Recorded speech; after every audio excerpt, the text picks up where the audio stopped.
Жогорку кеңеш тараса, Борбордук шайлоо комиссиясы мөөнөтүнөн мурда шайлоо өткөрүүгө даяр экенин билдирди. Бул арада айрым депутаттар парламенттик жана президенттик шайлоолор убагы боюнча капташып калбаш үчүн парламенттик шайлоону мөөнөтүнөн мурун дайындоо зарылдыгын айтып чыгышууда.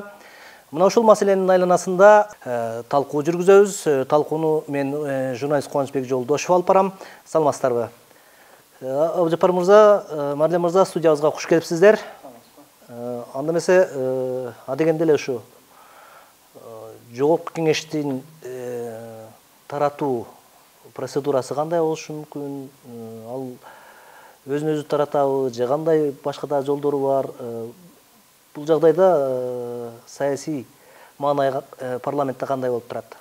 Негизи эле жогорку кеңеш конституция боюнча эч ким мындай тарата албайт.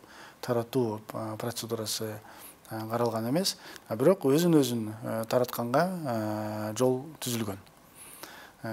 Эми бүгүнкү күнү биздин ушул депутаттардын инициативный группа түзүлүп, 30 кишиден, эгер ошол инициативный группа өзүнүн дооматтарын айтып, эмне үчүн болуп атканын же кандай шарттардын негизинде айтылып атканын баарын далилдеп айтып, жалпысынан эле анан жогорку кеңештин комитетинен каралып, анан жыйында каралып, 3төн 2 бөлүгү колдоп берсе, анда биз ошол таркатуу процедурасынын алкагында тарап кетебиз. Анда кайра эле президентибиз 5 күндүн ичинде указ кылып, жарыя кылып, жаңы шайлоо өткөзгөнгө мүмкүнчүлүк түзүлөт да.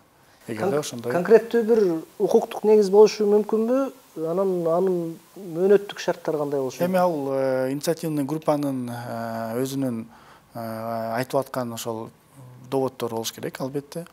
Бир мыйзамдуу болуу деген нерсе жок. Ал жерде саясий ар кандай, мисалы, элдин нараазычылыгы деле болуп калышы мүмкүн. Же болбосо кайсыл бир туура эмес мыйзамдарды кабыл алып алдык деп деле ал чыгышы мүмкүн. Же негизи эле ишибиз жакшы болбой атат деп деле чыгышы мүмкүн. Айтор ал жерде бир конкретно сен ушул мыйзамдын алкагында кылышың керек деген нерсе жок. Ошол 30 депутат инициативный группанын өзүнүн ушул айтып аткан доводдору болуш керек да, в любом случае. Кайсыл бир учурда өзүнүн түшүндүрүп бере алыш керек, айтыш керек, эмне үчүн ушундай кадамга барып атканын. Жафар мырза, айтсаңыз, негизи мыйзам боюнча, конституциялык мыйзамда каралган шарт боюнча кете берет турган болсок, анда жанагы парламенттик анан президенттик шайлоонун мөөнөттөрү аябагандай жакын болуп капташып калат экен. Бул мындай саясий туруктуулук үчүн дагы жана башка жагдайлар үчүн дагы бир татаал болуп калышы мүмкүн. Ошон үчүн ошондой негизде мөөнөтүнөн мурун шайлоо дайындоо максатка ылайыктуу болуп турат деген сөздөр айтылып атат. Сиздер ушу маселенин айланасында кандай көз карашта болуп атасыздар? Туура айтасыз. Азыр эле айтып өткөндөй, биздин баш мыйзамыбызда, конституциялык мыйзамдарда ушул жогорку кеңешти таратууга эч кимдин укугу жок мыйзам боюнча. Жогорку кеңеш өзү гана чечим кабыл алыш керек. Азыр биздин шайланган парламент менен президентибиздин шайланган мөөнөттөрү аралыгы 1 ай 2 айга жакын болуп калып атат. Ошон үчүн бул негиз катары кабыл алса болот да. Мисалы, бюджетке оорчулук келип калат. 2 айда эле шайлоо өткөзүп атсак. Экинчи жагынан саясий жагы да бар. Стабилдүүлүккө биздин мамлекетте мына улам эле шайлоо өтүп атса, билесиздер, шайлоодо мисалы 10 киши талапкер болсо, 1 эле орун болуп калышы мүмкүн. 9-у наразы болот. Ошон үчүн саясий жактан дагы стабилдүүлүк үчүн ошол шайлоолордун мындай бир жакын болбошу керек деп ойлойм мен жеке өзүм. Анан ошон үчүн азыркы депутаттардын айрымдары ошол демилге көтөрүүнү айтып атышат, коомчулукта айтылып жүрөт, парламенттин трибунасында дагы айтылып атат. Бул жана айткандай ошо саясий стабилдүүлүк жана бюджет маселеси дагы ошол негиз боло алат деп ойлойм. Азыр эми Борбордук шайлоо комиссиясы мына ошол жаңы тартип менен парламенттик шайлоону өткөрүүгө даярбы? Негизинен биз мына конституциялык мыйзам кабыл алынгандан кийин биз Борбордук шайлоо комиссиясы баягы шайлоо мыйзамдардын астындагы актыларды, укуктук жана эмгек актылардын баардыгын азыр биз дээрлик жаңылап, ошол жаңы конституциялык мыйзамга шайкеш келтирип бүттүк. Биз техникалык жактан дагы, биз мурдагыдай эмес, азыр техникалык жактан дагы баягы модернизацияланган ошондой техниканы азыр алып келип, биз мурда мисалы автоматтык эсептегич ордуна өзүнчө баягы идентификация өткөрүүчү биздин техникалык жабдык өзүнчө болуп аткан болсо, азыр алардын баардыгы бириктирилип, азыр комплекстүү биз техникалык жабдыктарды ар бир шайлоо участкасына жеткиликтүү, аларга дагы алмаштырып туруучу дагы нерселерди уже биз мындай тактап койдук. Буюрса, биз ошол азыркы күндө шайлоо участкаларынын биз мыйзам боюнча ар бир 5 жылда шайлоо участкаларынын чек араларын, алардын схемаларын чийип бекитишибиз керек. Борбордук шайлоо комиссиясына мындан бир жарым жыл мурда ошол участкалардын баардыгын чек араларын, схемаларын чийип, тактап бекиткенбиз. Негизинен биз ошол эгерде шайлоо дайындалып кала турган болсо, жогорку кеңеш өзүн өзү таратып, анан шайлоо дайындалган болсо, анда биз укуктук жактан дагы, техникалык жактан дагы биз даярбыз. Мариям мырза, мына сиз жаңы шайлоо мыйзамынын авторлорунун бирисиз. Ошондо мына быйыл жазында кабыл алынып, президент кол коюп күчүнө кирди. Ошондо буга чейинки жанагы пропорционалдык шайлоо системасынан толугу менен кайтып, мажоритардык шайлоо системасы иштей турган болуп атат да. Айырмачылыгы, артыкчылыгы кандай эске алынды? Анан мурдагы кемчиликтер, мурдагы кандайдыр укуктук көйгөйлөр кантип жөнгө салынды? Эми сиз айткандай, биз мыйзам жазаардын астында албетте чоң анализ өткөзүп, буга чейин мамлекетибизде кандай системалар, кандай шайлоо системаларын өттүк, башыдан өткөздүк, кандай кемчиликтер бар экен баарын анализ кылып жүргөнбүз да. Бирден бир өзүбүз тез тарап кетели деген негиз түзүлүп калгандагы бир немеси, өзүбүздү шаштырып алдык. Өзүбүз эле бизде эч ким деле шаштырган жок эле, бирок биринчилерден болуп ар кандай варианттар чыгып кетти да. Полный партийный болсун, анан полный преференция болсун депчи.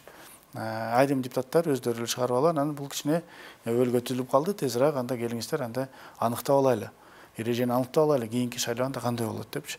Ошонун алкагында анан жана айтылып аткан бир топ анализдерди жүргүзүп баштадык. Билесиздер, эми партийный система боюнча бир шайлоо өтсө убагында жалаң партийный болуп, аны да көрдүк.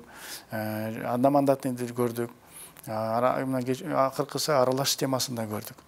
Айтор бардык жактарда ошол жакта болгон кемчиликтерин эске алдык. Кандай кемчиликтер болуп кетти эми?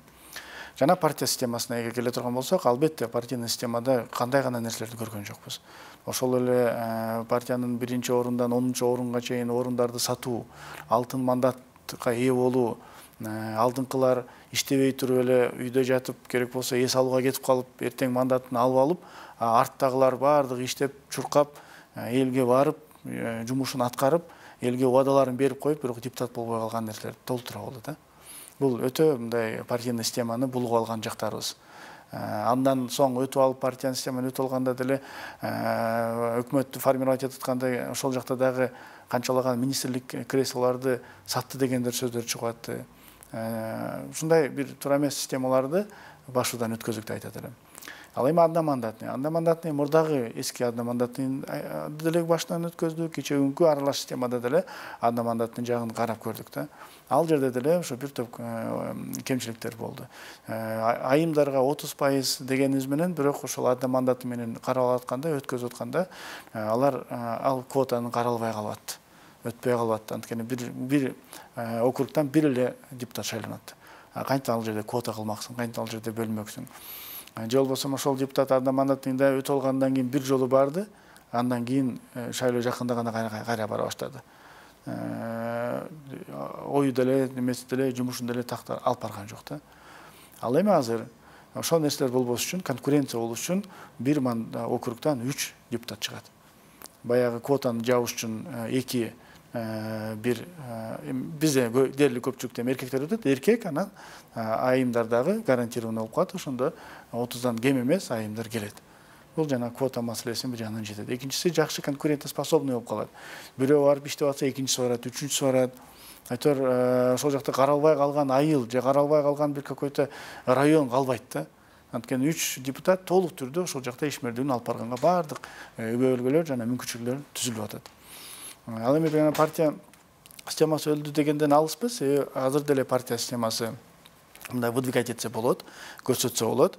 Одномандатын өзү деле көрсөтсө болот. Ал жерде как бы маселе жок да. Бирок баягындай сатуу, орун сатуу маселеси түп түрү менен тамыры менен жогоюлду, жок болду деп айтсак болот да. Ошондуктан мен ойлойм, эми баягы бир топ ушул кемчиликтерди эске алуу менен мыйзамды кабыл алдык. Азыр агабыз айткандай эле чындап эле дагы бир нерсе башыбыздагы турду эле, бул кийинки президенттик шайлоо менен биздин ошол кийинки өтө турган жогорку кеңеш шайлоонун экөөнүн ортолугу өтө кыска болгонго байланыштуу. Биздин жогорку кеңеш шайлоосу азыркы системанын кабыл алгандан кийин предварительно түшүнүк болуп калды да. Эгерде многомандатный болуп шайлоолор боло турган болсо, сөзсүз түрдө нааразычылыктар пайда болушу мүмкүн. Анткени бир округтан эми 3 мандатка кетип аткандан кийин ал жерде 30 кишиге чейин кандидат болуп калышы мүмкүн. Сөз түрдө ал жерден бир экөө нааразычылык көрсөтөт да, сотко бериши мүмкүн, андай болушу мүмкүн. Демек, жыйынтыгы да чыгышы созулуп калышы мүмкүн.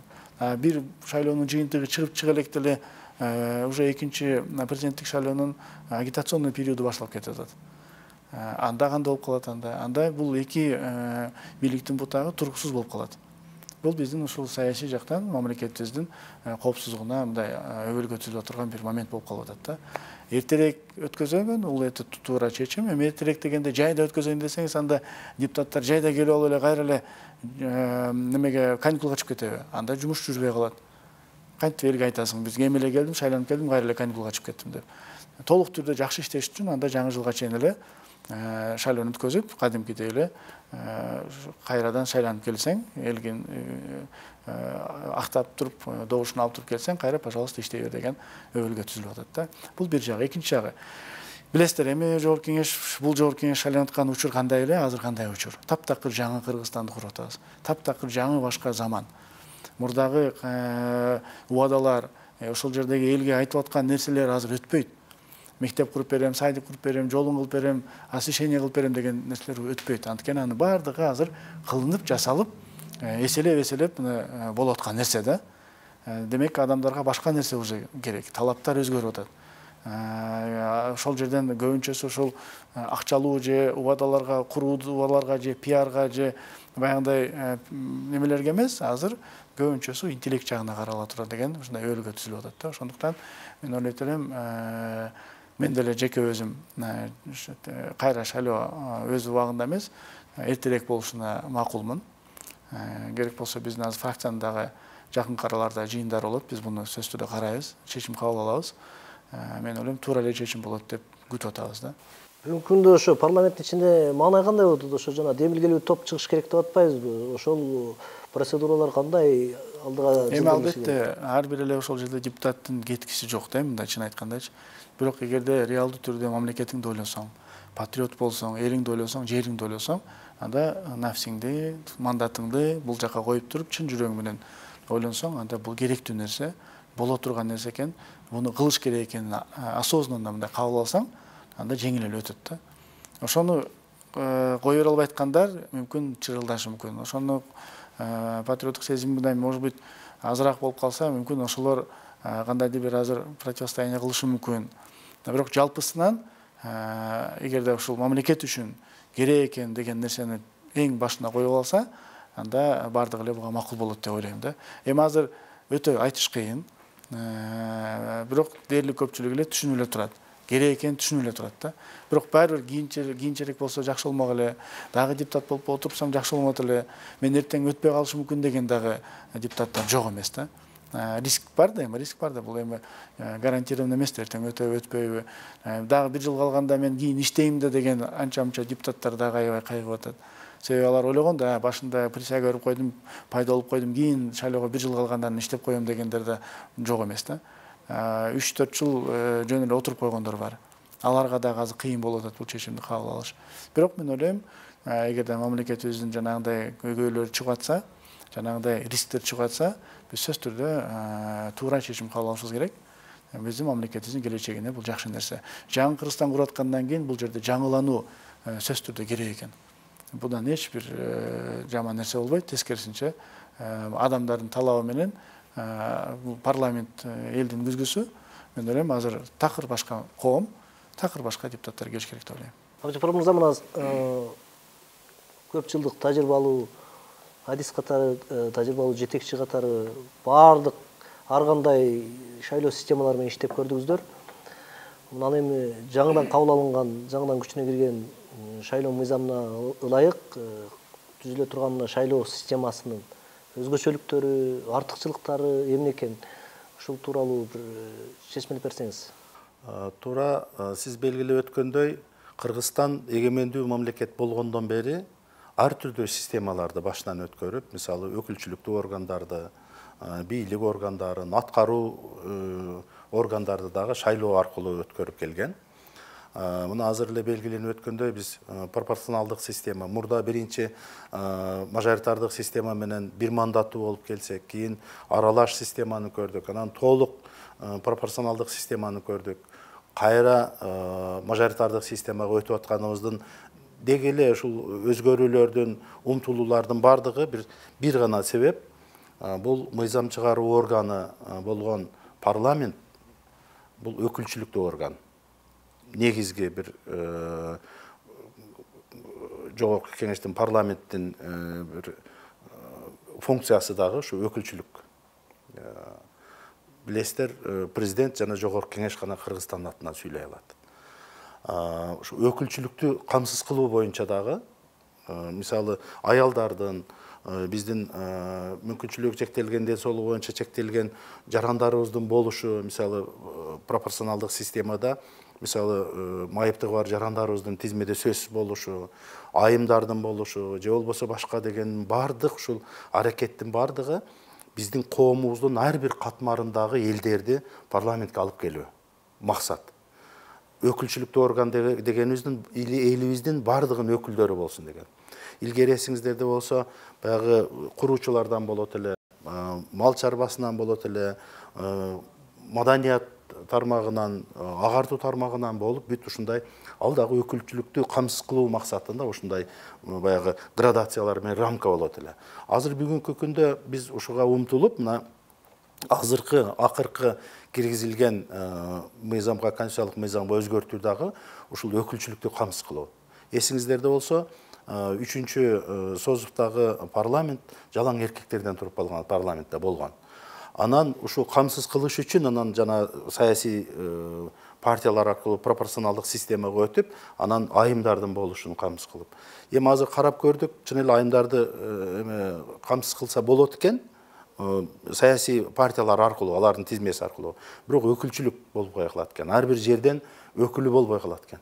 Мисалы, бир кичинекей райондон бир 10 чакты депутат болуп, чоң райондон 1-2 болуп калат. Же айрым райондордон такыр эле жок болуп калган ушундай биздин кечээки эле биздин мындай тарых дебейин, кечээки эле күнүбүздө ушундай мезгилдер, убакыттар болуп калган. Ошон үчүн ушу элдин өкүлчүлүгүн камсыз кылууга багытталган ушул баягы көп мандаттуу, мурда бир мандаттуу округ болсо, ай жерден айымдар же башка бир биздин элдердин башка катмарынан өкүлдөр болбой калган үчүн ушул анан баягы мажоритардык система, көп мандаттуу системада бул.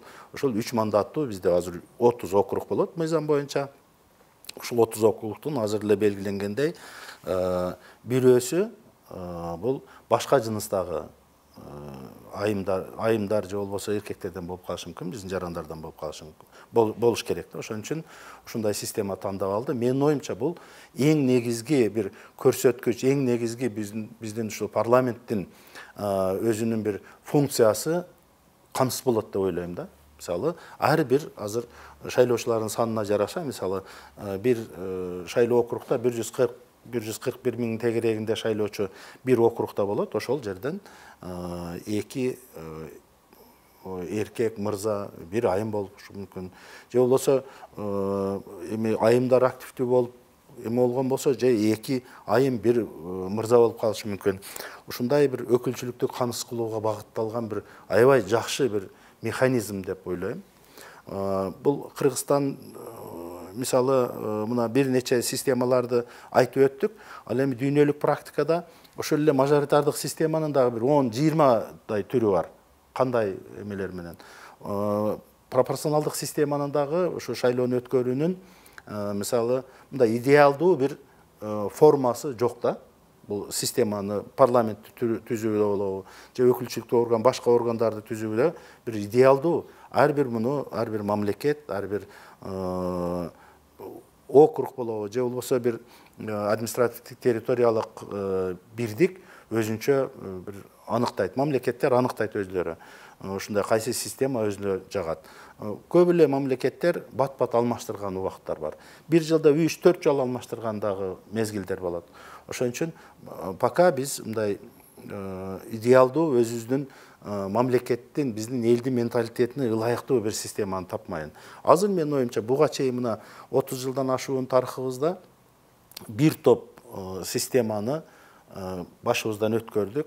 Анын оң жактары, терс жактарын карап туруп, анан кийин мына парламент биздин жылдын башынан баштап ошол талкууга алып чыгып, коомдук талкуулар өттү, саясий күчтөрдүн арасында талкуулар болду. Андан кийин ушундай бир бүтүмгө келди. Менин оюмча бул эң негизги, мен дагы бир жолу баса белгилеп коем, бул өкүлчүлүктү камсыз кылуучуга багытталган ушул нормалар кирди. Албетте бул аймактардан жаңы саясий лидерлердин чыгышына өбөлгө түзөт деп бул системаны мактап жүрүшөт. Бирок ошол эле учурда башында ошо Акаев доорунан катуу бир ишке салынып келген ушу мажоритардык системанын бир кемчилдиги катары бул саясий туруксуздук алып келген жагдайлар катары да көргөзүлүп жүрдү эле да. Жанагы айрыкча аймактарда адатта баягы шайлоочулар арасында идеяларын атаандаштык эмес, уруучулук, жердешчилик, биздин өзүбүздүн уруудан чыккан талапкер, биздин жердеш талапкер деген бир идеялардын айланасында баш кошкон шайлоочулардын топторунун ортосундагы тирешүү чоң саясий чыңалууга алып келген, анын арты бир туура эмес окуяларга алып келген учурлар дагы биздин соңку жаңы тарыхыбызда белгилүү. Мына ушул нерселерди бир эске ала турган, ошондой нерселерге, саясий туруксуздукка алып келе турган нерселерге бир бөгөт кое турган мыйзамда бир механизмдер камтылганбы? Эсиңиздерде болсо, мен ошол Акаевдин убагында дагы мен ошол шайлоо системасында округдук комиссиянын төрагасы да болгонмун, катчысы болгонмун, кийин борбор шайлоо комиссиясында дагы ошо Акаевдин убагында дагы иштегенмин. Чын эле мындай бир туруксуздук болгон мезгилдер да болгон. Бирок ал убакта округтар, мисалы, бир округда 30 миңдин тегерегинде шайлоочу болот эле. 350 депутат. Же болбосо 120 депутат. Ушундай бир болгон да. Азыркы убакта мисалы бул 140 миң шайлоочу, 150 миң шайлоочу. Бул округ аябай чоң. Бир уруунун же болбосо бир саясий күч муну алып кете албайт. Биз ошол туруктуу болуш үчүн биз пропорционалдык системага өткөнбүз. Ушу негиздегенбиз. Мисалы, шайлоонун эртеси күнү эле бул жерде жолдор жабылып, бир жерде округдук комиссияны барымтага алып коюп, же болбосо дагы бир башкача соттошуп ушинтип жарым жыл жүргөн убактар болгон да. Анан ошол мындай бир масштабтуураак болсо, элдердин баягыдай бир урууну эле сатып алып коюп, же болбосо бир көчөнүн эле активдүү жарандары келип бир мындай бир аба ырайын жарата койбос үчүн ушундай бир чоңураак болгон. Азыр мисалы 140-150 миң тегерегиндеги шайлоо округдары бул менин оюмча бул азыр сиз айтып аткан мындай бир стабилдүүлүктү буза турган бир биздин бир баягы коопсуздукка бир шек келтире турган нерсе эмес. Себеби ал убакта билесиздер, бир бөтөлкө арака бир добуш кетип аткан убакыт болгон. Же болбосо бир кичинекей бир эми элдин турмушу дагы ушундай деңгээлде элек. мен эми ошол коомдо жашап, ушул процесстердин бардыгында болгон. А бүгүн биздин элибизден, бүгүн биздин электораттын талабы такыр башка. Азыр эле айтып өттүм. Мурда бир кызыкчылык, бир көпүрө куруп берип коюп, же бир мектеп салып берип коюп, бирдеме кылгандай мындай, же чатырын жаап берген убактар болгон. Мисалы, мына бир 10-15 жылдагы мурдагы эле заманда ушундай мектептин чатырын жаап бериш. Мектеп куруш эмес, башка эмес, жол салыш эмес, жолдорго шагыл төгүп. Ушундай бир элдерибиз ошого муктаж эле да. Биздин талабыбыз ошол эле. Себеби жок эле. Суу тартып берип коюп, же болбосо мектепке бир кичине микроавтобус алып келип берип коюп, ушуну менен бир элдин талабын канааттандырдым, ушул талапты мен чечип бердим дегенге барат эле. А бүгүн биздин элибиздин талабы башка. Мурдагы мисалы бир мына чет өлкөдөн келген бир 15 сомдук тапочканы кийип, мисалы бир жума кийчеле мурда. Азыр андай эмес. Товарга болгондагы, башка болгондагы биздин элдерибиздин талабы башка болду.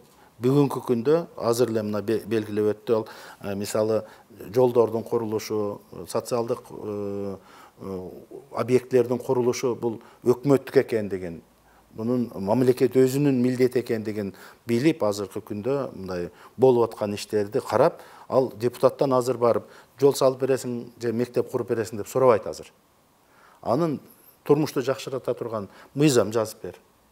Ошого ылайыктуу же болбосо чет өлкөлөр менен алакаларды оңдош боюнча тышкы саясатты мындай кылып бер деген ушундай талаптар болот азыр бүгүнкү күндө. Азыр эми бардыгыбыз көрүп билип жүрөбүз. Ошон үчүн мурдагыдай ушундай бир стабилдүүлүктү буза турган же болбосо мамлекеттин коопсуздугуна бир шек келе турган бир негиздер жок деп эсептейм мен.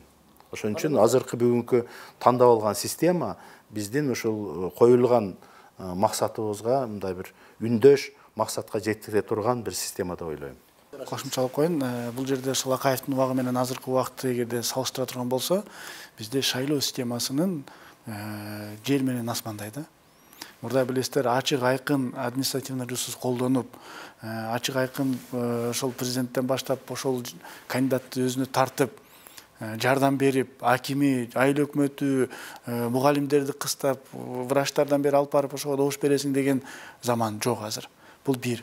Экинчиси билесиздер, ошол бюллетендердин массово карусель деп коет эле, бир округ эмес, 10 округду айланып келип туруп, бир 20-30 адам барып алып шайлайт эле.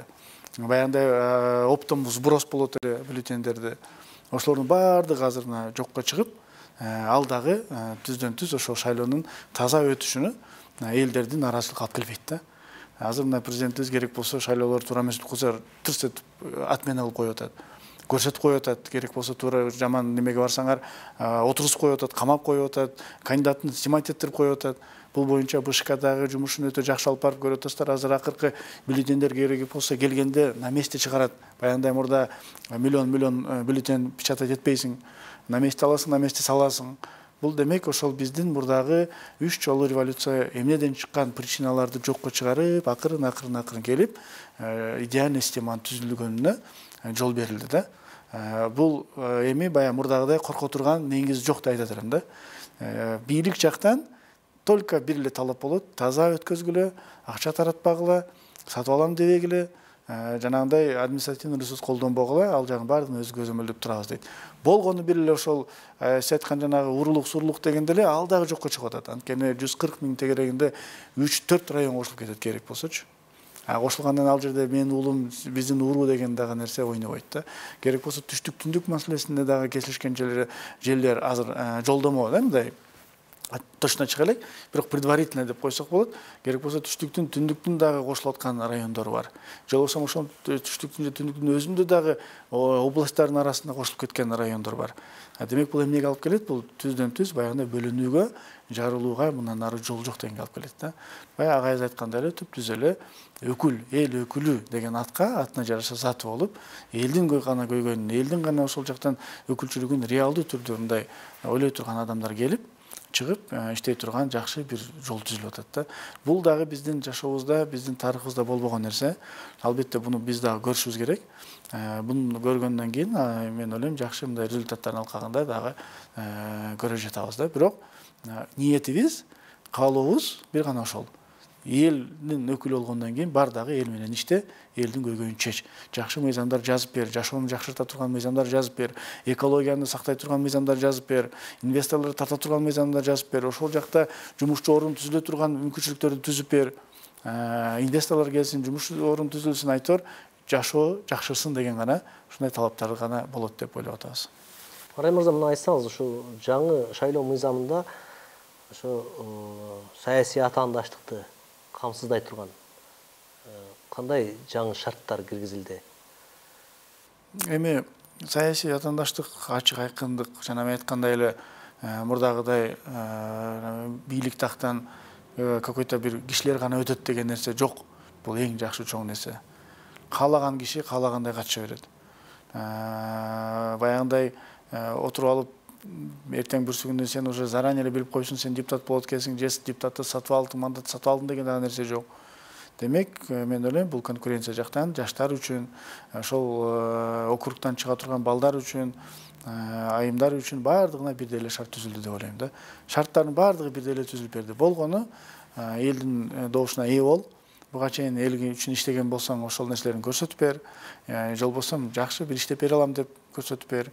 Айтор ошол элдин добушуна ээ болуш керек. Ар кандай мындай өзүнүн жакшы жактарына мен гана азыр эл алданбайт мурдагыдайчы. Акчага, башкага, убадаларга азыр реалдуу түрдө ошол кандидаттын өзүн карайт. Кимсиң, кандайсың сен? Эмне жарата алдың буга чейин? Эмне ишти кыла алдың? Же эмне ишти кыла аласың? Канчалык сен таза адамсың деген нерселер мен ойлойм биринчи орунда турат. Бирок ошол эле учурда кайсы гана шайлоо системасы болбосун, жана добуш сатып алууну жокко чыгаруу аябагандай татаал нерсе экен да. Ушул саясий коррупциянын алдын алуу, анан добуш сатып алууга бир бөгөт кое турган жаңы бир механизмдер, жаңы бир шайлоо технологиялары колдонулабы мына алдыдагы шайлоолордо? Эми буга чейин ошол добуш сатуулардын эң чоң көйгөй формада болчу. Форма 2-ны жокко чыгарып, бирок ошол эле учурда явка бир аз болгонго байланыштуу азыр жаңы форманы БШК берди. Бул жанагы дистанционный добуш берүү. Болгону да электронный дистанционный добуш берүү. Мен ойлойм, бул дагы бир жагынан явканы чоңойтконго өбөлгө түзүлөт, экинчи жагынан ачык айкындыкты дагы мындай камсыз кылып берет да. Жанагындай мурдагыдай оптом бир жерге курка киргизе калып, ал жерден кайра шайлата алган нерселер жокко чыгарылып атат да.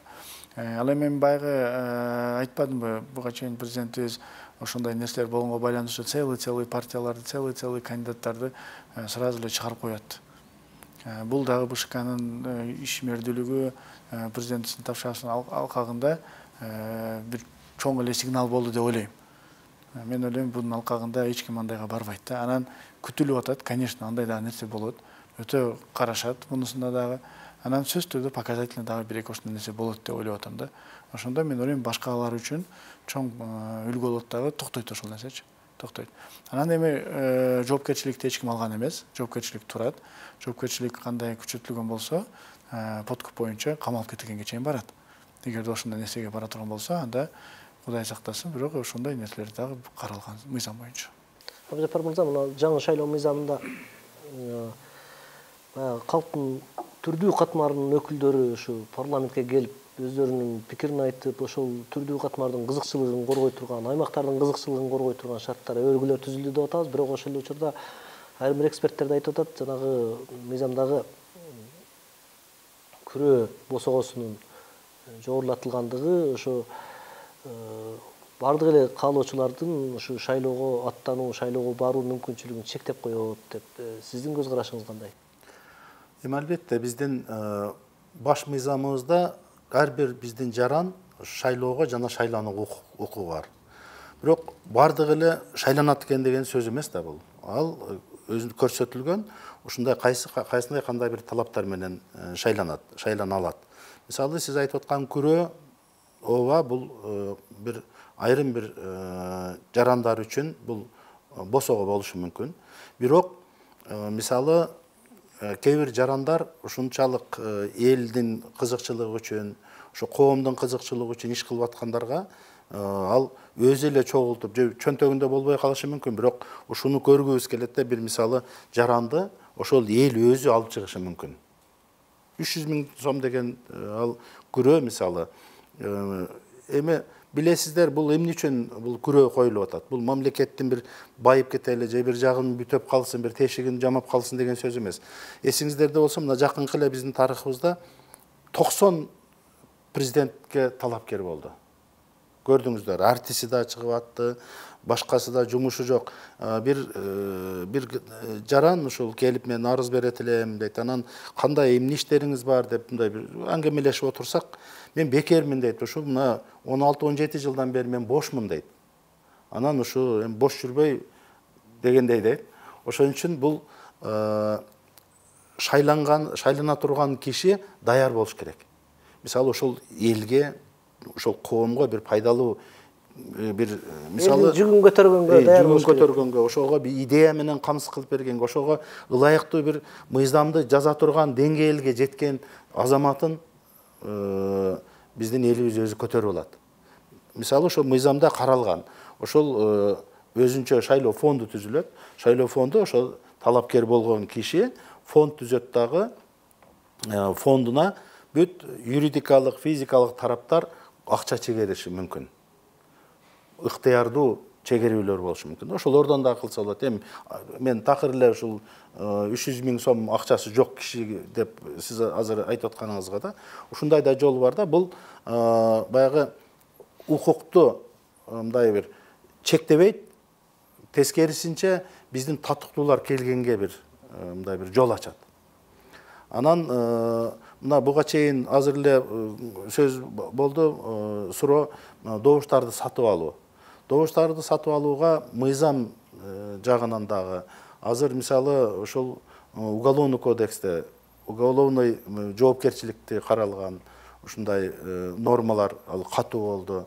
Андан сырткары билесиздер, мына акыркы 4-5 жылдан бери мугалимдердин, биздин бюджеттик мекеме ишканалардын, мамлекеттик муниципалдык мекемелердин кызматкерлеринин киришпөөсү, аларды тартылбоосу ушундай бир каралып атат. Менин оюмча ушундай бир каралган, алардын жоопкерчилиги каралып атат биринчи кезекте. Ушул добушту сатып албаганга мына бир нече мисалдар бар. Мына депутат болуп отургандан кийин дагы анын ушу сатып алууга тиешеси барлыгы, тиешеси билингенден кийин депутат болуп отургандан кийин да мандат алынган убакыттар мына жакынкы эле биздин кечээки эле күндөрүбүздө бар. Ошон үчүн бул көрүлгөн чаралар, ушул санкциялар, штрафтык санкциялар болобу, уголовный жоопкерчиликтер болобу, бул менин оюмча ушул биздин талапкер болом деген биздин жарандарыбызга дагы, шайлоочуларга дагы мындай бир көзүнөн бир элестетип өтөт. Андан сырткары биз ушул мыйзамда каралган ушул укук коргоо органдары менен шайлоо комиссиялары бирдиктүү муну буга күрөш, бирдиктүү көзөмөл болуш үчүн, аларды контролдош үчүн атайын мыйзамда бир оперативдүү группалардын түзүлүшү, жерлерде дагы борбор шайлоо комиссиясы дагы, анан ар бир округдук комиссияларда дагы ушундай группалардын, оперативдүү группалардын түзүлүшү, менин оюмча ушул добуштарды сатып алууну мындай бир тескеп, же болбосо алардын алдын ала турган бир чоң бир рычагдар деп ойлойм да. Ошон үчүн бул добуштарды сатып алат деген азыр. Анан дагы бир мындай бир айта турган нерсе, жаңа дагы сөз болду. Бул добуштарды сатканга биздин азыр жарандарыбыз деле ага барбайт. Себеби ал добуштарды сатып алган 1000 сом, 2000 сом азыр маселе эмес. Азыр Кудайга шүгүр элибиздин турмушу, мурда жана айтып өткөндөй бир болбогон нерселерге добуштар сатылып жүрсө, азыр Кудайга шүгүр элибиздин ким кыймылдап атса, ким аракет кылып аткан болсо, Кудайга шүгүр ал бирөөдөн көз каранды эмес. Мамлекет мына канчалык колдоолорду көрсөтүп атат, социалдык колдоолор канчалык болуп атат. Алар ошолордун арасында мисалы берген 2000 сом, 1000 сом ал мындай бир эсепке да алынбайт. Ага биздин шайлоочулар көз каранды эмес. Ага муктаж эмес. Баш мыйзам жарандардын шайлоо жана шайлануу укугун кепилдейт. Ошол эле мына жаңы кабыл алынган, жаңыдан күчүнө кирген мыйзамда кимдер шайлоого бара албай тургандыгы, кимдерди талапкер катары каттоого мүмкүн эмес экендиги көргөзүлгөнбү? Ооба, Бул мыйзамда так даана көрсөтүлгөн, мисалы жаш курагы боюнча, жарандуулугу боюнча, мисалы Кыргыз Республикасынын жараны болуш керек. Анан жаш курагы боюнча, андан кийин дагы бир жана кече жакында бир так маалыматтар, нормалар кирди бул мыйзамга. Ал нормалар мурда соттолгон болсо, соттуулук алып салынган же жоюлган болсо дагы ал бара албайт. Андагы соттуулук эмне, кайсы соттуулук эмне боюнча болгон ошолорго да карайт, бирок ошол негизинен ошол мурда соттолгон кишилер соттуулугун алып салып же болбосо жойдуруп анан барчы. Азыр андай мыйзамда ошо так кесе ушундай нормалар коюлган. Ушундай кишилер эми мурдагы тарыхы таза эмес кишилер бара албайт. Тилекке каршы буга чейинки шайлоолордо ошо талапкерлерди каттоо процедурасында алардын соттуулугу жөнүндө маселе болбой, бирок алар депутат болуп ишке киришип канча бир убакыт өткөндөн кийин алардын соттуулугу жөнүндө материалдар чыгып калган учурлар болду да. Мына ушундай нерселерди жокко чыгара турган өбөлгөлөр, механизмдер жаңы мыйзамда камтылганбы? Ал жаңы мыйзамда дагы бар. Анан Борбордук шайлоо комиссиясынын ченемдик укуктук актыларында ошол азыр мындай бир нормаларды киргизгенбиз. Ал нормалар мисалы билими жөнүндө мурда немелерди запрос жөнөтөт элек, мисалы билим берүү министрлигине жөнөтөт элек, мисалы Ешмат Ташмат ушундай билим алганбы деп.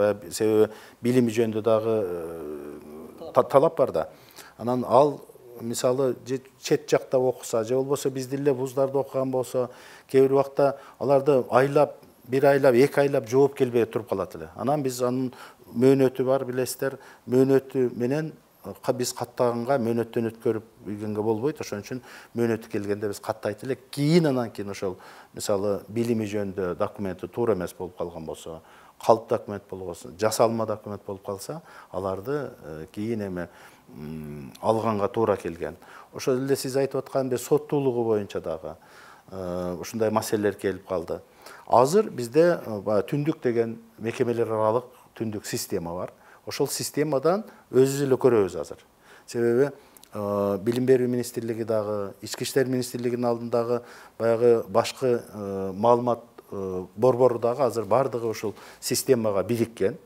Бизде азыр санариптик бардык илгерки архивдеги документтерибиз дагы азыр санарip негизинде ошол түндүк мекемелер аралык бирикмеге бириккен. Ошол түндүк системадан азыр биз карай алабыз.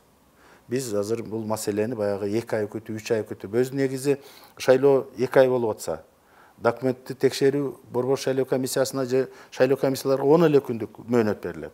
Ал 10 күндүк мөөнөттүн ичинде текшерип бүтө албайт. Ошон үчүн азыр биздин ушул мекемелер аралык түндүк системасы дагы бизде бул маселелерди оперативдүү, анан жоопкерчиликтүү эң негизгиси. Мисалы, кээ бирде соттуулук же болбосо билими жөнүндө маалыматтарды жасалма болуп калган убакыттар болду. Эми баягы адам экен, аны баягы маалыматтарды алып келгенде жасап берген. Азыр эми биз жоопкерчиликтүү бир система аркылуу, мамлекеттик система аркылуу биз аны бат эле оперативдүү тактайбыз. Анан буюрса, менин оюмча мындай мурдагыдай бир катылып калган же башка нерселер болбойт деген ишенич бар. Себеби мекемелердин бардык мекемелер, билим берүү, ички иштер, прокуратуранын, улуттук коопсуздук комитетинин, башка мамлекеттик органдардын бириккен ушундай бирдиктүү система бар. Ал система баягы адамдык факторду жолотпойт деп мен мындай ишенем. Марай мырза, айтсаңыз, депутаттар арасында дагы ушу айрыкча жогорку билим боюнча талап бул туура эмес. Адам жогорку билимдүү болбошу мүмкүн, атайын техникалык билимдүү болушу мүмкүн, жөн эле орто билимдүү болушу мүмкүн, бирок ошол элдин кызыкчылыгын коргоп, же болбосо мыйзам жазуу процессине жөндөмдүү болуп калышы мүмкүн деген сыяктуу жүйөлөрдү да келтирип келишти эле. Мына жаңы мыйзамда ушул маселе кандай жөнгө салынды? Мен ойлойм, бул эми мурдагы эски заман. Азыр эми такыр башка бир мамлекетте жашап атабыз. Деги эле дүйнө башка мамлекетте жашап атат. Туура мурдагы СССР маалын карап көрсөңүз, биздин жанагы билими жок деле, бирок тиги Москвага чейин барып жүргөндө өкүлчүлүктөр керек болуп, мүмкүн ошол учурларда каралып келип жүргөндүр да. Бирок эми азыр такыр эле башка заманда көрүп атабыз. Эгерде ал керек болсо, эң основной функциясы бул жерде мыйзам жазуу болуп атса, ал өзү жазганды же билбесе, же окуганды билбесе, же эксперттик талдоону кылганды билбесе, же бир мыйзамды карап көрүп ага мындай аннотация чыгара албаса, анда мен ойлойм бул ишмердүүлүгүнө түздөн түз туура эмес келип калат. Кайтадан ал барып ошол жерден өзүнүн округуна мындай туура нерселерди жазып бере алат да. Бул боюнча мурдагыдай эле калды, жогорку билим сөзсүз түрдө болуш керек депчи. Сөзсүз түрдө болуш керек деп. Практикада да көрдүк, көп эле жерде көрдүк. Андай нерсе сөзсүз түрдө бизде болуш керек экен да. Экинчи бир сенсдердин бири бул жана жарандуулук боюнча маселе. Талапкер Кыргыз Республикасынын жараны болуш керек. Бирок ошол эле учурда кош жарандуулукка уруксат берген жагдайлар да бар эмеспи биздин мыйзамдардачы? Бул маселелер кандайча жөнгө салынат? Бизде эч качан кош жарандыкка уруксат берилген эмес. Андай нерсе жок. Жок, мисалы үчүн Россиянын Кыргызстандын жарандыгын жоготпой туруп, бирок Россиянын жарандыгын алган жарандарыбыз алар эми көп да. баягы мындайча биздин мыйзамыбыз менен мыйзамсыз алгандар да, жашырып алгандар. Биздин өзүнүн түптүүнө мыйзамга келгенде андай нерсе бизде уруксат берилбейт. Бизде бир эле мыйзамдуу түрдө жарандыгың болуш керек. Же Кыргыз мамлекеттики, же анда бияктыкын таштап кет да, башка мамлекетке ал дегенде гана норма бар да. Экөөнү ала турган бизде андай нерсе жок. Тем более, бу мыйзамыбызда дагы тактана жазылып турган, акыркы 5 жыл биякта гражданствоң болуш керек да. Мейли ошол жана биздин Кыргызстаныбызда кыргызстандыктар тиякта жүрүп калды деп атпайбызбы, мамлекетте жыргагындан жүргөн эмес. Учурунда иштегенге оңой болсун, же болбосо ошокто жүргөндө кеч келе жана текшерип атат дегенден качып жарандык алып алгандар болгон да. Бирок алар эми депутат болом десе, пожалуйста, ойлонсун дагы 5 жыл мурун эрте келип, тиякта немесин тапшырып, кадимкидей эле кайра кыргыз жараны алып турсун. Андан кийин 5 жыл өткөндөн кийин мүмкүн аны койгонго мүмкүнчүлүк түзүлөт да. Баягындай мурдагыдай нерсеге азыр жол берилбейт. Берилбейт да. Отурукташуу сенсида барбы мыйзамда? Мүмкүн жаран Кыргызстандын эле жараны болушу мүмкүн талапкер. Бирок чет өлкөлөрдө бу бизнес иштер менен же башка иштер менен же дипломатиялык иштер менен жүрүп калышы мүмкүн. Ачыда маселе жок. Ал жүрүп посол болуп деле келип турган берден депутат болгонго мүмкүнчүлүгү бар. Главное жарандыгы Кыргызстандык болуш керек. 5 жыл болуш керек. Жок, ал гражданство. Жарандык. Жарандык. Анан Абдыжапар мырзам, албетте шайлоодо бирөө жеңет, бирөө жеңилет да. Бул эми аксиома. Бирок ошо талапкерлердин, шайлоочулардын бир саясий маданиятын калыптандыра турган механизмдер жаңы мыйзамда камтылганбы? Ошо жеңилген тарап, ошо жеңген тараптын жеңишин тааный турган, ошону бир ортодо бир кээ бир учурлар болгон, буга чейин бир соттошуп, бир 2 жыл, 3 жылга чейин соттошуп, жогорку сотко чейин ар кимиси өзүнүн тарапкерлерин соттун алдына алып келип алып, сотко басым жасаган учурларда болбоду белем. Ошондой нерселерди бир жокко чыгара турган мыйзамдык механизмдер камтылганбы? Туура, аны мыйзамда дагы бар. Анан эң негизгиси бул баягы шайлоонун жыйынтыгын тааныбаган, же болбосо наразычылыктардын күчөгөнү эмнеден болгон? Бардыгыбыз билебиз. Ошол жанагыдай административ ресурстун колдонушу, баягы бийликке жакын киши, баягы рычагтар бар. Жергиликтүү бийлик өз алдынча башкаруу органдары аркылуу ошол баягы басым көрсөтүп добуштарды алган. Же болбосо акчалуулар келип добуштарды сатып алган. Же болбосо жанагы эле айткан биздин кара технологияларыбыз, мисалы баягы дүңүнөн бюллетендерди салмай, же болбосо бирөө үчүн бирөөлөр карусел деген ушундай жаман биздин кара бир механизмдер бар эле. Ошонун негизинен анан элдер наразы болот эле. Бүгүнкү күндө бир шайлоочу бир добуш. Ал дагы бирөө үчүн бирөө бара албайт. Эсиңиздерде болсо, биз жаш кезде үй бүлөнүн башчысы эле 5-6 паспортто көтөрүп барып шайлоого катышчу эле. Азыркы убакытта азыр атасы үчүн баласы, баласы үчүн атасы, же жубайы үчүн жубайы добуш бере албайт. наразылык жанагы менин шайлоонун жыйынтыгын тана албаганды, аны биз тааныбайбыз дегендердин негизги ошол негизи ошол шайлоонун жыйынтыгын тааныбаганга негиз ошол жана биздин жаман нерселер. Азыркы күндө мына биз ар бир киши өзү келишин үчүн мына бармактын издери менен, көздүн сетчаткасы менен, жүзүнөн таанып гана бул деген шайлоочу өзү гана барат деген сөз. Аны биз баягы мындай бир шайлоого катышууну дагы биз ойлошубуз керек. Шайлоого катышууну жогорулатыш үчүн мына акыркы убактарда көрүп атасыздар 30-40% тегерегинде шайлоочулар парламенттик шайлоого же башка шайлоого катышып келип атат.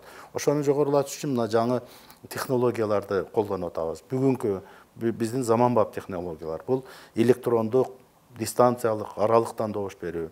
Азыр мына чет өлкөдө жүргөн биздин жарандарыбыздын укугун камсыз кылууга багытталган дагы ошондой бир атайын нормалар бар. Мисалы айталы, Россиянын бир шаарында жүрөт, пропискасы сезондук барып 6 ай иштеп келет, башка болот. Ошол убакта шайлоо мезгилинде өзүнүн пропискасы мисалы айталы Алай районунда болсо, барып ошол жерден түзүлгөн биздин участокко барып эмесин идентификациядан өткөндө ошо Алайдын талапкерлери чыгат. То есть мурда мисалы чет өлкөнү бардыгын эле бир эле округ кылып коет элек. Ошондо 10 миң ашып кетсе 12 миң катышкан. Азыр ар бир жаран өзүнүн баягы каттоосу бар жерге гана келип добуш бере алат. Анан жанагы шайлоонун мындай таза өтүшү үчүн бир нече биз азыр бир механизмдер бар. Анан атайын нормалар киргизилген. Ошол нормалардын негизинде шайлоочулардын шайлоонун жыйынтыгына мындай ишенбөөчүлүктү жокко чыгарат. Дээрлик жокко чыгарат. Себеби ар бир талапкер же шайлоочу өзүнүн добушун мындай бир ошол жерден көрүп алса болот. Себеби мисалы туура эмес кылып койду деп бир участокты алган болсо, ошол жерден бюллетендерди кайра санаганга бизде азыр мындай ишеничтүү болсун үчүн, эгерде ошол жерде байкоочусу кечке чейин отуруп, анан мен бунун жыйынтыгына ишенбейм деген болсо, шайлоо комиссиясы, участкалык шайлоо комиссиясы канча жолу болсо да, 5 жолу болсо 5 жолу көрсөтүп санап бергенге мындай милдеттүү. Анан ошолорду карап туруп, мен оюмча, шайлоо процессин катышуучулары, талапкерлердин өкүлдөрү мындай нерселерге барбайт. Себеби бардыгы ачык айкын, өзлөрү көрүп турат, ким кандай добуш бергенин, башкасын. Ошон үчүн мындай бир негиз ким кандай добуш бергенин көрбөйт, бирок кандай жыйынтык болгонун көрүп, өзлөрү көрүп турат. Ошон үчүн талапкерлердин өкүлдөрү наразы болгонго, бир нерсе болгонго, шайлоо комиссиясы тарабынан, мамлекеттик органдардан эч кандай негиз жок, негиз болбойт. Кайсы гана шайлоо болбосун, кээде ар кандай формада баягы ит жыгылыш абалы түзүлүп калган жагдайлар жок эмес. Айрыкча жанагындай бардыгына каршы добуш бергендердин саны үстөмдүк кылып кеткен учурда мыйзам ушул жагдайды кантип жөнгө салат? Биз жанагындай 30 округ түзүүгө байланыштуу 30 округдун 30 чечимдери өзүнчө чыгат. Анын алкагынан мисалы кайсыл бир округда баарына каршы эң жоң үстөмдүктө туруп калса, ошондо гана ал жерде шайлоо кайра өткөзүлүшү мүмкүн. Анткени ал жерде ошол жарандар болгон кандидаттардын баарына каршы чыккандыгын жарыялап, ошондой норма кирет да. Башка учурларда мен ойлойм 10 голос алабы, 100 голос алабы, 1000 голос алабы, айтор канча голос албасын, эгерде каршы чыкпай эле бардык голостордун алкагында шайлоо өттү деп жарыяланып, биринчи орун алган, экинчи орун алган жана үчүнчү башка жыныста алган мандат болуп 3 мандат берилип кете берет. Агай, мына ушул жагдайда айрыкча шайлоо процессинин жүрүшүндө кээ бир конкреттүү участоктарда шайлоонун жыйынтыктары бир башкача болгон же бурмаланды деген бир дооматтар болуп калган учурлар болот. Ошол жерде кайра добуш берүү шарттары мыйзамда кандайча каралган? Эгерде кайсы бир шайлоо участкасында шайлоонун жол жоболору бузулган болсо, мыйзам бузулган болсо, анда ошол участканын шайлоонун жыйынтыктары жокко чыгарылат. Ошол өзү участкалык комиссиянын тарабынан же болбосо округдук комиссиянын же болбосо борбордук шайлоо комиссиясы тарабынан жокко чыгышы мүмкүн ошол участкадагы шайлоонун жыйынтыгы. Эгерде мисалы бир округда айталы 60 шайлоо участка болот, анан ошол жана биз айтып аткан 140-150 миң тегерегиндеги шайлоочулардан турган ошол 60 шайлоо участканы мисалы айталы бир 5-өсүндө жыйынтыктары жокко чыгып калса, 5 участкада калган участкалар менен добуш берүүнүн жыйынтыгы жыйынтыкталат. Ошол жыйынтыкталган мезгилде шайлоонун натыйжасына добуштардын бөлүнүшүнө таасир эткен болсо, ошол участкаларда кайрадан добуш берүү өткөрүлөт. Кайра шайлоо эмес, кайрадан добуш берүү өткөрүлөт. Эгерде ал мисалы 1 участка, 2 участка, канча участканын жыйынтыктары жокко чыккан болсо, бирок шайлоонун натыйжасына таасир этпеген болсо, анда калгандары менен шайлоонун жыйынтыгы жыйынтыкталат. Эгерде таасир этип калган болсо, ошол участкада кайрадан добуш берүү жүргүзүлөт. Ошонун негизинде кийинки кайрадан добуш берүүнүн жыйынтыгы мурдага кошулуп туруп, анан кийин шайлоонун натыйжасы аныкталат. Жыйынтыктоочу суроо берсек, Марлен мырза, айтсаңыз, бул жаңы шайлоо системасы мурдагысынан аябай өзгөчөлөнөт деп атасыздар, бирок буга чейин шайлоочулар арасында дагы, эл арасында дагы айтылып келди эле, ушу капчыктуу адамдардын ошо шайлоо жараянын каржылоосунун жыйынтыгы менен бир депутаттар жалаң эле келип, ушу байлар келип алып, бул парламент эмес эле бир байлардын клубу болуп калды деген сыяктуу. Бирок ошол эле учурда сабаттуулугу аябай суроо жаратат, алардын билими суроо жаратат деген маселе. Мына ушундай нерсеге жол бербеш үчүн чыныгы интеллектуалдар, чыныгы мыйзамчылар келиш үчүн азыр сиз өзүңүз сөзүңүздө да белгилеп кеттиңиз, мурдагыдай жол салып берем, көпүрө салып берем деген платформалар өтпөйт депчи. Анда саясий атаандаштык кандай саясий идеялардын алкагында жүрүшү мүмкүн? Эми билесиздер, башка мына өнүккөн көп жылдан бери, жүздөгөн жылдан бери келаткан Европа мамлекеттеринде сиз айткандай эле эч бир баягы убадаларга эмес, анын өзүнүн программасына көңүл бурушат да. Ал ошол жактан жалпы партия болобу, же болбосо ошол округтан чыгабы, айтор, эгер биздин эми округ дегенден кийин округтун ошол жакта кантип өнүктүрөм, эмне жумуштарды жасайм, кайсыл мыйзамдарды ошол жерден кабыл алып берем, деги эле кандай ишмердүүлүктү алып барам деген программаны түзөт. Ошол программа менен барат ар бир кандидат. Ошол программанын алкагында гана мисалы ал жакта күрөш жүрөт да. Ал жерде 1000 агитатор алам, же 500 агитатор алам, же 5 агитатор алам дегенде маселе турулбайт да. Биз дагы бара-бара Кудайым буйрса мына ошого барабыз. Бара-бара мына бая айткандай мамлекет көп маселелерди, көйгөйлүү маселелерди, социалдык маселелерди италия чечип атса, элде бир эле нерсе калат. Бул кандай бала эмне кылат экен? Же кандай жараны эмне кылып бере алат экен деген гана нерсеге көбүрөөк көңүл түзүлөт деп ойлойбуз да. Бул ирет дагы албетте ошого дагы көңүл бурулат. Бирок чын айтып коюш керек, ачык айтып коюш керек. Албетте акча маселеси бул өтө маанилүү маселелердин бири. Бизде каалайсың, каалабайсың, баары бул бир чоң ролду ойной турган нерсе. Конечно, эми бүгүн ал норманы киргизбесек деле, партия менен чыгасың же башка менен чыгасың десе деле, баары бир ал карала турган нерсе да. Анткени баары чыгасың, офисиңде жарандардың отурат, жок дегенде жанагы агитационный материалдарды чыгарасың, элге маалымат бериш үчүн гезиттерди чыгарасың. Айтор буну баары эле кайра келип туруп эле акчага келип түшөт да. Мен ойлойм, эми акыркы мына шайлоодо эле көрсөттү, акчасы жок деле бүт топ депутаттар өтүп келди. Элдин ишенимине ээ болушту. Мен билгенден бир 200 000 сом менен келгендер бар. Ошондой нерсе практикада жакшы колдонуп келип атат. Бул ирет дагы ошол нерсеге эл алданбай, акчасына, бакчасына алданбай, ошол адамдын өзүнө гана карап, келе турган жумушун жасай турган жумушуна карап туруп анан кийин тандайт деп ойлойм жана ишенем. Абжапар мырза, мурдагы шайлоо мыйзамдарынын көпчүлүгүндө ошо шайлоого аттанган талапкерлердин шайлоочулар менен жолугушуусун камсыздоо жергиликтүү өз алдынча башкаруу органдарына жүктөлгөн болчу да. Бирок аталган мыйзамдын талабы көп учурда сакталбай, ошо жергиликтүү өз алдынча башкаруу органдарынын жетекчилеринин жеке кызыкчылыгына, жеке тандоосуна байланыштуу каралып калган бир принциптерди бузган, ошол талапты бузган учурлар аябай көп кездешкелине да. Бул жолу ошо жаңы мыйзамда талапкерлерге бирдей шарт түзүү, алардын жолугушуусун бирдей шартта камсыздоо маселеси жаңы мыйзамда кандайча камтылган?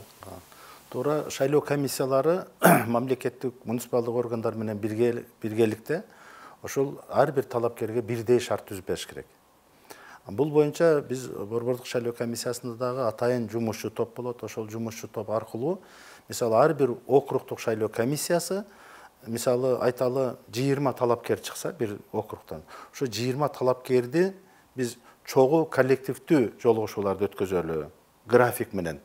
Баягы мисалы бир азыр сиз белгилеп өткөндөй бир Эшмат деген талапкер келсе ага залды толтуруп элди чогултуп берип, анан бирөө келсе клубду бекитип кетип калган убактар болгон да илгери.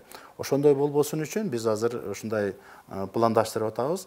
Бардык талапкерлерди чогуу алып барып, коллективдүү бир сыйра канча калктуу пункт болсо, ошо калктуу пункттарга алып барып, ошол жолугушууларды уюштуруп берели деген ушундай ниетибиз бар. Анын график боюнча округдук комиссиялары ушу өткөзөт.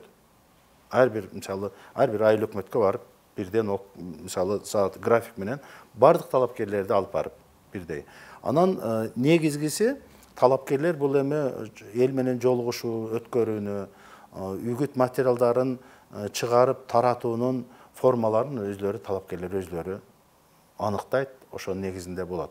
Эң негизгиси биздин шайлоо комиссиялары тарабынан, мамлекеттик муниципалдык органдар тарабынан биз ушул бардыгына бирдей шарт түзүш үчүн мисалы ушул баягы маалыматтык бурчтар, маалыматтык баягы стендтер уюштурулат. Ошолорго дагы мисалы биз ушул ар бирине бирдей площадь, бирин өйдө жакта, бирин арт жагында эмес, бардыгына бирдей мындай бир шарт түзүү максатында ошолорго үгүт материалдарын жайгаштыруу үчүн, маалыматтык баракчаларын жайгаштырыш үчүн биз ушундай бирдей шарт түзөбүз. Ал эми үгүт материалдарды ал эми талапкерлер өзлөрү келишимдин негизинде тиешелүү баннерлерди, буклеттерди, визиткаларды, бир плакаттарды чыгаруу менен ал эми талапкерлер өзлөрү андай формасын, массалык маалымат каражаттары аркылуу чыга турган бир формаларын өзлөрү аныктайт. Анан дагы бир нерсеси ушу мамлекет тарабынан гарантияланган ушул үгүт процессинде биз ушул мамлекеттик телерадио компаниялары тарабынан мезгилдүү басылмалар, интернет басылмаларынан ушул бирдей эфирдеги убакыт, бирдей печатный площадь биз камсыз кылып беребиз. Бардыгына бирдей.